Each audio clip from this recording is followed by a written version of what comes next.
আজ আমি আপনাদের সামনে নিয়ে এসেছি চিকেন কষার রেসিপি।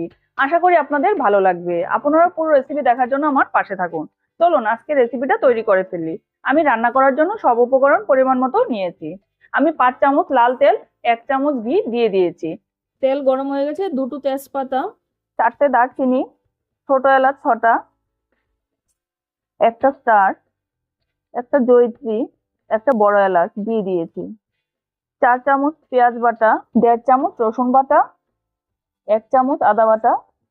কিছু সময়ের জন্য মশলা ভেজে নেব।